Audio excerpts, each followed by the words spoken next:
All right, let's get into it. Today, we are going to break down how you can stop just studying and start actually learning. We're talking about a real system, a way to think that lets you absorb and use information on a completely different level. You know the feeling, right?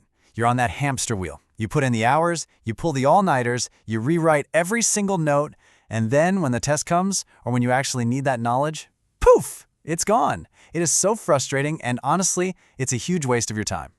So, first things first, we have to get this straight. Studying is just the activity. It's the time you spend with the book open. Learning, well, that's the outcome.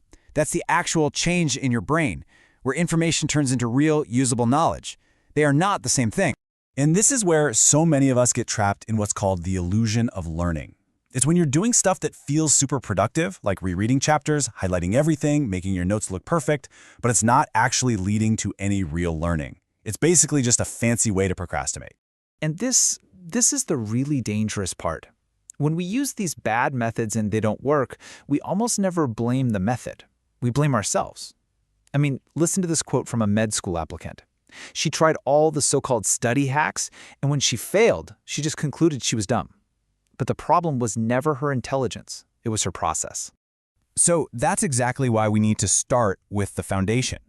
Forget about techniques for a second. We have to talk about mindset, because I promise you, without the right approach, even the best learning strategies in the world are doomed to fail. And just look at the difference here, especially in how they handle mistakes. Someone with a fixed mindset is terrified of mistakes. It feels like a judgment on them. But a growth mindset, it's all about the process. Mistakes aren't failures, they're data. They're actually opportunities to get better.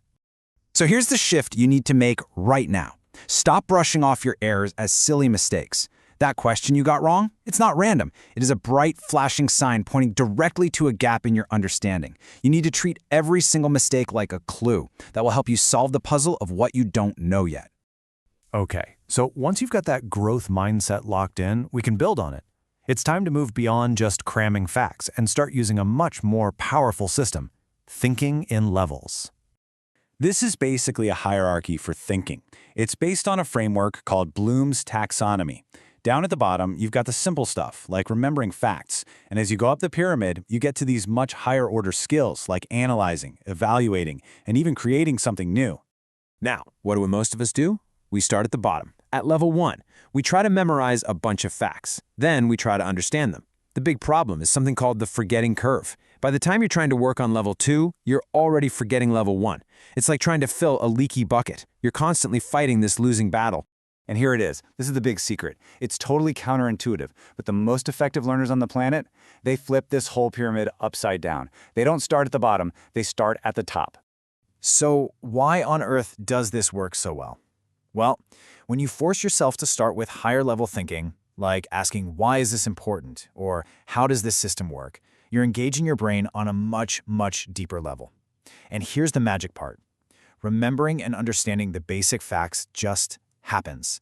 It's a side effect of the deep work, and the memories you form are incredibly strong. Now, to actually do this kind of top-down thinking, you need the right tools. You have to move past just collecting facts and start building what we can call meta models. These are basically frameworks for how to think about complex ideas. Look, our brains are wired to love a simple story. A causes B. It's clean, it's easy, it's tempting. The problem is, the real world is almost never that simple. It's a messy, complex web where A, B, C, D, and E are all bumping into each other and influencing F. True understanding comes from embracing that complexity, not ignoring it. So your job as a learner isn't to find some simple, clean answer. Your real job is to map the complexity. You have to get comfortable with the mess, draw out all the pieces, and try to figure out how they're all connected. That process, that is where the deepest learning happens. All right, this brings us to the final big idea that really ties everything we've talked about together. Effective learning isn't about finding an easy way out. It's about consciously choosing your discomfort. See, the choice you're making isn't really between hard work and easy work. It's about when you do the hard work. You can choose desirable discomfort, that tough mental effort up front. It's hard now, but it leads to true mastery. Or you can choose delayed discomfort. That's the easy path of just rereading and highlighting. It feels good now, but you're basically taking out a high-interest loan of stress and cramming that you'll have to pay back later. Just think about that for a second. That feeling of being totally overwhelmed before a deadline, of having to relearn everything you thought you already covered, that's the bill coming due.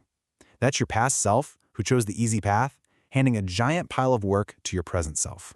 So it all comes down to this, really.